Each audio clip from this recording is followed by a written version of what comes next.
नमस्कार। ऊर्जा में आप सभी दर्शकों का स्वागत है।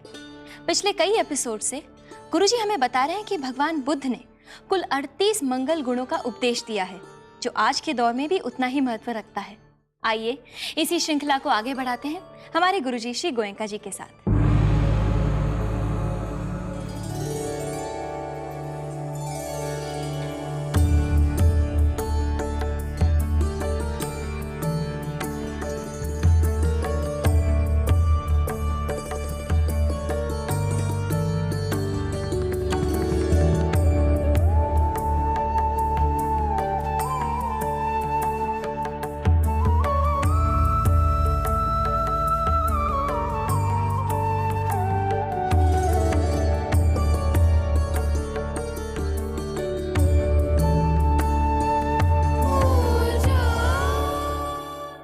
प्रणाम गुरुजी। सुखी हो बेटी। प्रणाम माता जी। गुरुजी, हम गृहस्थों के लिए 33वां उत्तम मंगल कौन सा है?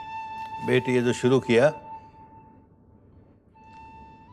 कुसंगत से बचना, सत्संगम में लगना, ये एक एक कदम गृहस्थ को कहाँ ले जाता है? बहुत ऊंची अवस्थाओं पर ले जाता है। तो एक एक कदम आगे बढ़ रहे हैं तो आगे जाकर के ये 4 आर्य सत्य हैं, इनका दर्शन करना उत्तम मंगल है। कठिनाई सबसे बड़ी ये हो गई कि भगवान बुद्ध की जो शिक्षा इस विपश्यना विद्या में थी, वो दुर्भाग्य से नष्ट हो गई, विलुप्त हो गई भारत में। उनकी जो वाणी जिस भाषा में थी, वो भाषा लुप्त हो गई, उनकी वाणी लुप्त हो गई। तो जो बातें बहुत प्रचलित थी भारत में गृहस्थों के लिए कि हम कैसे आगे बढ़ते बढ़ते मुक्त अवस्था तक पहुँचें, वो अर्थ ही उनका खो बैठे। ये जो 4 आर्य सत्य सो कहते हैं, दुख है, दुख का कारण है, दुख का निवारण है और उस निवारण का उपाय है। अब नहीं समझे लोग तो अरे दुख ही दुख की बात करता है, ये बुद्ध की शिक्षा किस काम की? बहुत दुखवादी हैं। अरे दुखवादी नहीं, ये तो सुखवादी हैं, दुख के बाहर निकालते हैं।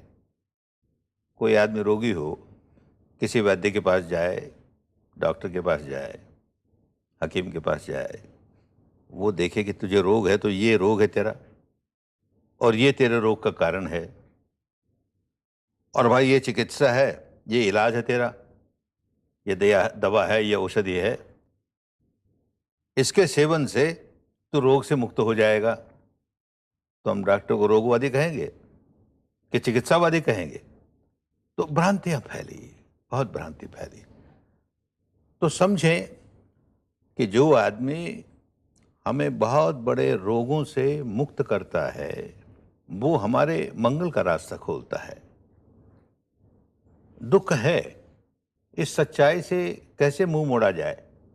जीवन जगत की सच्चाई है। गृहस्थ के लिए भी दुख है, जो गृह त्यागी है उसके लिए भी जीवन में दुख आते हैं, अनचाही बातें होती हैं, मनचाही नहीं होती हैं और आदमी व्याकुल होता है। क्यों व्याकुल होता है? केवल इसीलिए नहीं कि अनचाही हो गई, मनचाही नहीं हो गई, ये तो ऊपर ऊपर से ये कारण है। गहराई से जाने से मालूम होगा कि हम विकार जगाते हैं। मन चाही होते ही इतने खुशियों से प्रफुल्लित हो उठते हैं और उसके प्रति इतनी आसक्ति जगाते हैं कि राग पर राग, आसक्ति पर यह रहना चाहिए। जो मन चाही हुई वो कायम रहनी चाहिए और उससे भी ज़्यादा अच्छी मन चाही होनी चाहिए।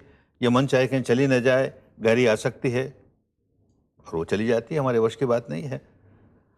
ये नित्य नहीं है, शाश्वत नहीं है, ध्रुव नहीं है, हमेशा एक जैसी रहने वाली नहीं है, नष्ट हो जाती है। तो मन चाही में भी दुख है और अनचाही आई तो दुख है ही। ये अनचाही मनचाही जीवन में आती रहती है और हम इससे दुखी ना हों, इसका अगर कोई उपाय बताता है कि दोनों ही अवस्था में हम कैसे समता में रहें, तो दुख से मुक्त हो गए। तो ये जो चारों आर्य सत्य की बात की, उसको न समझने से लोगों ने दुखवाद कहना शुरू किया। दुनिया में इस व्यक्ति से बड़ा कोई सुखवादी नहीं हुआ जो दुखों के बाहर निकालने का रास्ता बताता है। इस जीवन के दुखों के बाहर निकलने का रास्ता और जन्म मरण के भव चक्कर के बाहर निकलने का रास्ता बताता है, उससे बड़ा सुखवादी कौन होगा? दुखों के बाहर निकालने वाला है। आर्य क्यों कहते हो इसे? एक प्रश्न आता है, बार बार इस तरह के प्रश्न आते हैं। अब तो आर्य कहने लगे कोई गोरा चिट्टा जाति का आदमी हो, ऐसा मनुष्य हो, गोरा चिट्टा है, नाक लंबी है, आंख बड़ी बड़ी है, यह आर्य जाति का है। कोई लेन देन नहीं इस बात से, काला है कि गोरा है कि भूरा है कि पीला है, किसी रंग का हो। लेकिन वो अपने आप को सुधारते सुधारते सुधारते विकारों से मुक्त हो गया। ऐसे विकारों से मुक्त हो गया कि वैसे विकार अब बनाएगा नहीं, तो आर्य हो गया। और जो अभी तक विकारों से मुक्त नहीं हुआ, विकारों में ही उलझा हुआ है, वो अनार्य है। चाहे उसका रूप रंग चाहे जैसा हो, वो अनार्य है। तो पाली भाषा में उसी को अनरियो कहते थे, आर्य को अरियो कहते थे, अनार्य को अनरियो कहते थे। अनरियो अनरियो अनरियो आगे जाके अनाड़ी हो गया। शब्दों का अपभ्रंश होता है, अनाड़ी हो गया। क्या अनाड़ी होता है? कि जिसको ये होश नहीं है कि मैं स्वयं अपने आप को दुखी बनाए जा रहा हूं, मैं ये नहीं जानता कि मैं दुखी क्यों हो रहा हूं, ये नहीं जानता कि मैं स्वयं अपने दुख का कारण हूं, और ये नहीं जानता कि मैं उस दुख का निवारण कर सकता हूं और कर नहीं रहा हूं, तो अनाड़ी है ना। और क्या अनाड़ी हुआ? अनार्य है। तो कैसे अनार्य से हम आर्य बने? सारी विद्या इसी बात के लिए है। इसको नहीं समझते, इसलिए गृहस्थ का जो उत्तम मंगल है वहां तक पहुंचाता है। वहां तक पहुंचने की विद्या नष्ट हो गई। तो ठीक अब उसे समझ करके हर गृहस्थ को इस रास्ते चलना चाहिए जिससे वो अनार्य से आर्य बन जाए, दुख से दुख मुक्त वाला व्यक्ति बन जाए, दुख का नामो निशान ना हो, भव चक्र के बंधन से बाहर निकल आए। इस जीवन के दुखों से तो बाहर निकले, भव चक्र के दुखों से बाहर निकल जाए, तो आर्य हो गया। और ये चारों जब आ जाएंगे तब गृहस्थ जीवन की सफलता आ गई। गृहस्थ जीवन में ये काम कर सकता है। सन्यासी हो तो जल्दी कर सकता है, भिक्षु हो जल्दी कर सकता है, उसके सिर पर बहुत जिम्मेदारियां नहीं। लेकिन रास्ता एक ही है दोनों के लिए, गृही हो चाहे गृह त्यागी हो, उसी रास्ते चलते चलते मुक्त अवस्था तक पहुंचेगा। ये आर्य सत्य, चारों आर्य सत्य, इनका दर्शन होना बहुत आवश्यक है। इससे मुक्ति प्राप्त होती है और गृहस्थ के लिए बहुत उत्तम मंगल है, बहुत उत्तम मंगल है। जी गुरुजी, इसी विषय पर आपसे बातचीत जारी रहेगी, लेकिन इस वक्त हमें लेना होगा एक छोटा सा ब्रेक। ब्रेक के बाद आप सभी दर्शकों का ऊर्जा में एक बार फिर स्वागत है। गुरुजी, आपने हमें आर्य सत्यों के बारे में बताया। आपने कहा कि इनका दर्शन करना होता है, तो ये दर्शन करना माने क्या करना? बेटी, ये दर्शन शब्द ने भी बड़ी भ्रांतियां पैदा कर दी। समय बीतते बीतते, सदियां गुजरते गुजरते एक शब्द का अर्थ बदल जाता है। आज तो दर्शन शब्द का एक अर्थ ये होने लगा कि खुली आंखों कोई रूप देखा, कोई रंग देखा, कोई रोशनी देखी, कोई आकृति देखी तो दर्शन हुआ। हम जिस दर्शन की बात कर रहे हैं उससे इसका कोई लेन देन नहीं, दूर परे का भी संबंध नहीं। एक ये चल पड़ा कि ध्यान करते करते हमें किसी उपास्य देव का, देवी का दर्शन हो गया, उसकी रूप या आकृति ध्यान में सामने आ गई, या कोई प्रकाश आ गया, ज्योति का दर्शन हो गया, इससे कोई लेन देन नहीं। एक दर्शन का और भी रूप चल पड़ा कि फिलॉसफी जिसे कहते हैं, या अमुक संप्रदाय की फिलॉसफी, अमुक संप्रदाय की फिलॉसफी, ये अमुक दर्शन, ये अमुक दर्शन, ये बौद्ध दर्शन, ये जैन दर्शन, ये हिंदू दर्शन, ये अमुक दर्शन, अमुक, कोई लेन देन नहीं इस शब्द का इससे। जो भारत की पुरानी भाषा थी उसमें दर्शन का अर्थ होता था अनुभव करना। देखना माने अनुभव करना। तो अनुभव करना, सच्चाई का अनुभव करना। मुझे ये रोग है, अनुभव करना ये रोग है, ये रोग का कारण है, अनुभव किया ये कारण है, रोग दूर करने के लिए ये उपाय है, अनुभव किया देख ये उपाय है, और मैंने अनुभव द्वारा ये उपाय करके देख लिया, रोग दूर हो गया, मैंने अनुभव कर लिया। ये चारों अनुभव पर उतर जाएं तो कल्याण की बात हुई। तो आर्य सत्य अनुभव पर उतर जाए तो कल्याण की बात हुई। उसको एक दर्शन बना के रख दिया, फिलॉसफी बना के रख दी, कल्याण की बात नहीं हुई। तो ये समझना चाहिए कि अनुभूति पर सच्चाई उतरे उसको दर्शन कहते हैं। गुरुजी, इसके आगे का मंगल गुण कौन सा है? आगे है निर्वाण का दर्शन करना। लेकिन ये निर्वाण शब्द भी बहुत भ्रामक हो गया, इसका अर्थ बहुत भ्रामक हो गया। आज तो निर्वाण मृत्यु को कहने लगे। अमुक व्यक्ति का जन्म स्थिति को हुआ और निर्वाण स्थिति को हुआ, माने मृत्यु स्थिति को हुई। इस व्यक्ति का निर्वाण हुआ, मुक्ति हुई। लेन देन नहीं। जीवन में जीते हुए निर्वाण की अनुभूति होती है, वो भूल ही गए। अब उसका एक ही अर्थ रह गया, मृत्यु का। जिस देश से मैं आया, जहाँ पर भगवान की शिक्षा कायम है, वहाँ पर धर्म सिखाने वाला व्यक्ति कहता है कि तुझे जल्दी निर्वाण मिले। तो साधना करते करते वो अवस्था है कि जहाँ निर्वाण का साक्षात्कार हो, अनुभूति हो, शरीर और चित्त के परे के नित्य शाश्वत ध्रुव अवस्था का साक्षात्कार हो। वो बात तो भूल गए। तो मैं स्वयं बड़े संकोच में पड़ गया। बर्मा से आए कोई 1-2 वर्ष हुए होंगे, और एक शिविर चल रहा था कलकत्ते में, और उसमें कुछ लोग आए। उसमें एक नवयुवक आया, उसके माँ बाप उसे छोड़ गए, बहुत डिप्रेशन में है और बहुत व्याकुल रहता है। कौन जाने इस विद्या से ठीक हो जाए। लड़का बहुत समझदार था, पढ़ा लिखा था। 2 दिन 3 दिन बीतते बीतते उसे बात समझ में आई, अरे तो बहुत साइंटिफिक है, इसमें अंधविश्वास नहीं है, अपनी अनुभूति करो और जो अनुभव पाया उसको स्वीकार करो। यूं करते करते जैसे बताया काम करने लगा, और एकदम उस अवस्था पर पहुंच गया जहां भंग अवस्था कहते हैं, माने शरीर में ठोस पने का नामो निशान नहीं रह गया। सारे शरीर में परमाणु ही परमाणु, चेतना ही चेतना, चेतना का एक प्रवाह सारे शरीर में चल रहा है। तो डिप्रेशन वगैरह सारा खत्म। बड़ा प्रसन्न हुआ। 10 दिन पूरे हुए, बहुत प्रसन्न हुआ। उसके माँ बाप लेने के लिए आए, वो भी उसकी हालत देख के बड़े प्रसन्न हुए। तो हमें कहते हैं, गुरु जी अब बहुत अच्छा हुआ इसका, लेकिन आप एक आशीर्वाद दीजिए इसे कि उसको फिर वो रोग फिर ना आ जाए, डिप्रेशन वाला। ये जो अवस्था है इसके कायम रहे। तो अच्छी बात, हमने आशीर्वाद दिया कि तू विपश्यना में आगे बढ़ता चला जाए और तुझे शीघ्र निर्वाण लाभ हो। निर्वाण का लाभ हो। तो माता और पिता दोनों का चेहरा उतर गया। गुरुजी क्या कह दिया आपने? हम तो बच्चे के आशीर्वाद मांगने आए और आपने इसको श्राप दे दिया। निर्वाण हो माने मृत्यु हो। मृत्यु नहीं भाई, जीते जी अनुभव होगा, साक्षात्कार होगा। उस अवस्था का जो नित्य है, शाश्वत है, ध्रुव है। भारत से विद्या लुप्त हो गई। इसी जीवन में अनुभव होता है निर्वाण का, कि जहां पर कुछ भी अनित्य नहीं है, नश्वर नहीं है, भंगुर नहीं है, वो नित्य है, शाश्वत है, ध्रुव है, इंद्रियातीत है, शरीर और चित्त के परे की अवस्था है। इसी 3.5 हाथ के काया के बीच में अनुभव होता है, साधना से अनुभव होता है। बड़े खुश हो, हम तो जानते ही नहीं थे। तो उस शब्द का अर्थ ही इस देश से नष्ट हो गया। तो निर्वाण वस्तुतः अनुभूति का है। अपने भीतर साधना करते करते नित्य शाश्वत ध्रुव अवस्था का साक्षात्कार करना है, वो निर्वाण होता है। शुक्रिया गुरुजी। गुरुजी, इस कठिन अवस्था की और भी कुछ मान्यताएं हैं, इसके बारे में आपसे और भी जानकारी प्राप्त करेंगे हम, लेकिन एक छोटे से ब्रेक के बाद। एक बार फिर आप सभी दर्शकों का ऊर्जा के इस हिस्से में स्वागत है। गुरुजी, आपने हमें निर्वाण शब्द का सही अर्थ समझाया। कहा जाता है कि इसकी अनुभूति करने पर व्यक्ति को एक ऐसा स्थान प्राप्त होता है जहां जन्म मरण नहीं होता, बस सुख ही सुख होता है। क्या यह सच है? हाँ बेटी, लेकिन फिर लंबा रास्ता है, कदम कदम आगे चलना पड़ता है। वाण कहते हैं जलने को, निर्वाण कहते हैं जहां जलना बंद हो गया, बुझ गया।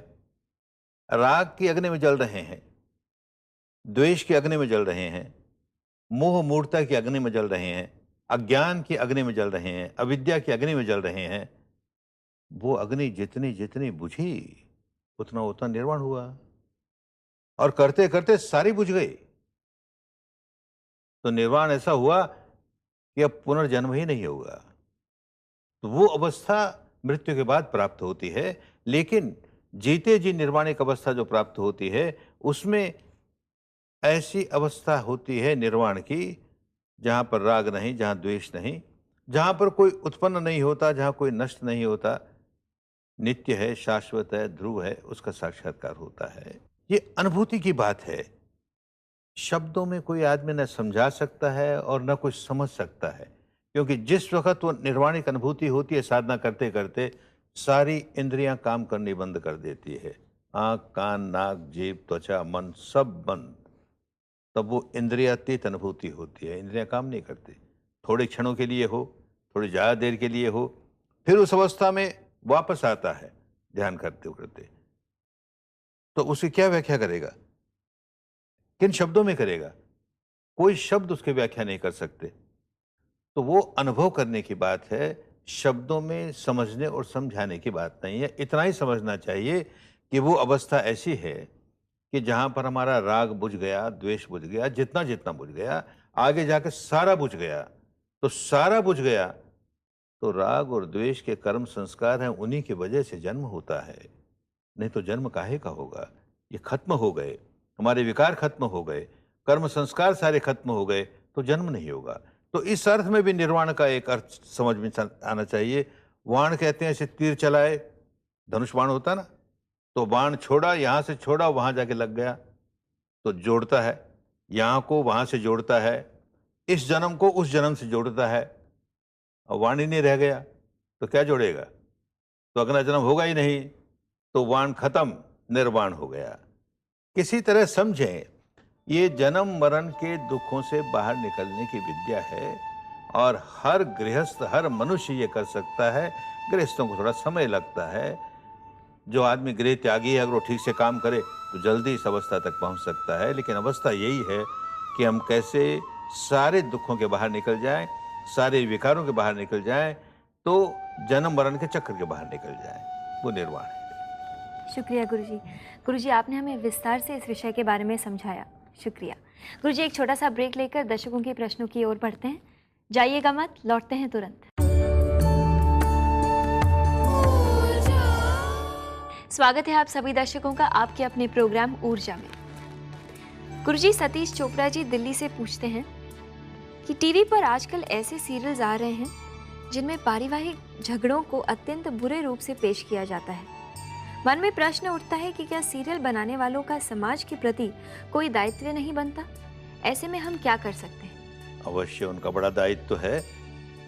अब वो सीरियल किस तरह के बनाते हैं मैं नहीं जानता, लेकिन अगर परिवार में कोई दूषित स्थिति आ गई है तो सीरियल बनाने वालों को अवश्य दिखानी चाहिए, ताकि लोग समझें कि देखो ऐसा दूषण आ गया अपने यहाँ।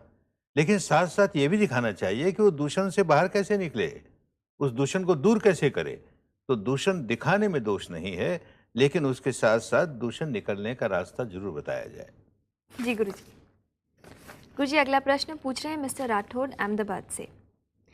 मैं एक विपश्ची साधक हूँ। मेरे भाइयों ने मेरे पत्नी को जो कटु शब्द कहे थे वो उसे भुला नहीं पा रही है। मैंने बहुत समझाया पर वो उस कारण से दुखी रहती है। गुरुजी, आप मुझे बताएं कि मैं क्या करूं? एक बात तो उस बेटी को ये समझना चाहिए कि इन भाइयों ने जो कटु शब्द कह करके इसे दुखी बनाया, तो उनका लक्ष्य यही था ना कि हम तुझे दुखी बनाएंगे। एक बार उन्होंने कटु शब्द कहा, एक बार दुखी बनाया। अब ये पागलपन से कहती है कि मैं एक बार क्यों, 1000 बार दुखी होंगी, बार बार उस बात को याद करूंगी और दुखी होंगी और दुखी होंगी। उन्होंने एक बार दुखी बनाने के लिए काम किया और तो हजारों बार दुखी हुए जा रही है। कर क्या रही है? नहीं समझेगी, 1000 कहो चाहे। ठीक बात तो ये है कि जैसे तुम विपश्ची हो, उसको विपश्यना में ले आओ। विपश्यना से उससे छुटकारा लिया जा सकता है। बुद्धि के स्तर पर तो इतना ही समझाओ कि उसने एक बार दुखी बनाने के लिए तुम्हें ये काम किया, तुम बार बार क्यों दुखी होती हो? एक बार हो गई ना, बात खत्म हो गई। नहीं समझ में आएगा, विपश्ची बना दो उसे, ठीक हो जाएगी। शुक्रिया गुरुजी। उम्मीद करती हूँ कि मिसेस राठौड़ आपको ज़रूर सुन रही होगी। गुरुजी, अगला प्रश्न पूछ रही है मोनाली जी अहमदाबाद से। मेरी क्लास में मेरे 5 प्रतिस्पर्धी हैं। मैं सबके प्रति मैत्री का भाव रख सकती हूँ, पर इन 5 को नहीं, क्योंकि ऐसा करने पर वे मेरे आगे निकल जाएंगे। जब हम जुदा हो जाएंगे तब मैं उन्हें भी मंगल मैत्री दूंगी। मैं जानती हूँ ये गलत है और पिछले 2 साल से मैं इस बात को लेकर परेशान रहती हूँ। मैं इस समस्या से बाहर निकलना चाहती हूँ। कृपया मुझे मार्गदर्शन दीजिए। अरे बेटी, तो मंगल मैत्री को समझे ही नहीं। तुम जितने जितने किसी को मंगल मैत्री दोगी तेरा बल बढ़ेगा, तो तुम उनसे कमजोर कैसे हो जाओगी? अब जैसे हो उससे भी ज्यादा बलवान बनोगी, और वो भी बलवान बनेंगे, लेकिन तुम अब उनसे ज्यादा बलवान हो अगर अपने काम में और ज्यादा बलवान बनोगी। तुमने क्यों मान लिया कि मंगल मैत्री देने से और तू कमजोर हो जाएगी? इस गलत भ्रांति के बाहर निकलो, मंगल मैत्री दिए जाओ, उनको मंगल मैत्री दो, उनका भी कल्याण होगा, तेरा भी कल्याण होगा, घबराने की जरूरत नहीं है। शुक्रिया गुरुजी। इसी बात को मन में रखते हुए आज का ये एपिसोड समाप्त करते हैं गुरुजी। प्रणाम गुरुजी। सुखी हो बेटी। प्रणाम माता जी। दर्शकों, ये था हमारा आज का एपिसोड। आप हमें अपने प्रश्न जरूर लिख भेजिए, हमें इंतजार रहेगा। हमारा पता है ऊर्जा G network, PO bag number 1, अंधेरी ईस्ट, मुंबई 99, इंडिया, TVC। आप हमें ईमेल भी कर सकते हैं response@znetwork.com। अगले हफ्ते इसी दिन इसी समय देखिएगा जरूर ऊर्जा। प्रणाम।